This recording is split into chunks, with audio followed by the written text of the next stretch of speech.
Andy Lodge, always a friendly face at the races. You enjoy your retirement, going round betting rings, north or south, members or tats, and you can't be helpful or kind enough to anybody and everybody in the betting ring. You welcome all. You're a part of the community.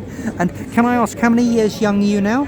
78. 78. Well, you've got plenty more to go. Hopefully. Now, we'd like to learn more about you as a person, apart from just that you're a friendly, cheeky chappie. Is that okay? That's okay. What was your path into the game?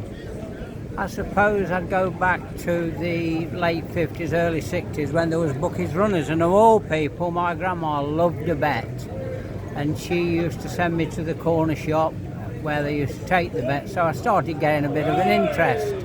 And strange as it may seem, Andy the Lodge, my nom de plume, the lodge bit comes from my father's nom de plume back in the day when bets were put on a cigarette paper and you didn't want anybody to really know who'd placed the bets. So that's where Andy the Lodge comes from. Oh, right, okay.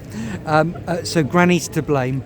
And Andy, you've met so many people and you have such a kind and chilled out aura, but what type of person inspires you?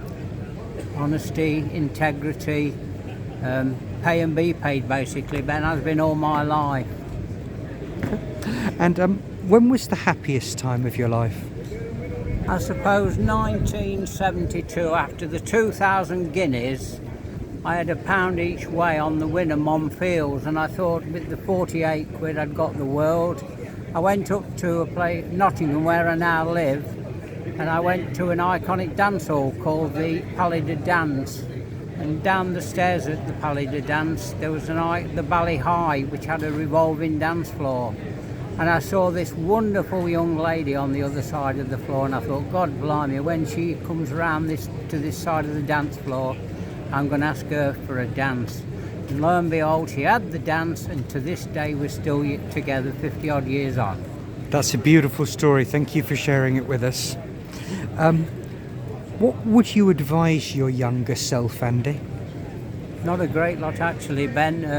I've been very, very lucky. I started my life obviously in 46, but I started my career as a mechanical engineer at then CEGB, the old power stations. So I had a wonderful, wonderful education and an upbringing where a lot of the people then were very decent people that believed in ethics and morals, you know, please and thank you, opening doors, etc. So a lot of that has carried on through my whole life. Okay, good manners. What's your favourite book or film, and what have you taken from it? I've never really been a book man, Ben, but the book that I deem most from was the Time-Form Black Book, the old form book. So as far as books go, I'm a bit embarrassed, but no, I don't do You found them. a few winners there. Okay. And what are you scared of in this life, Andy? What am I scared of? Losing my darling wife. What's your favourite song and what meaning does it come with? My favourite song, Ben, goes back to 1972. Was it that night again at the dance hall? Not quite, actually. No, right. The song that was top of the hit parade that I met the young lady was Tie a Yellow Ribbon by Tony Orlando and Dawn. Yep. And that was actually the first record we ever had a What dance was it called to. again? Tie a Yellow Ribbon, Tony Orlando and Dawn. Oh, right, okay. But the song that means most to me is So Lucky by a guy called Freddie Davis, which encompasses my whole life. I've been so lucky. I think you've made it, because I think that you've been a gentleman to others. Possibly. What's your favourite characteristic in a friend? Loyalty. Yeah, good answer.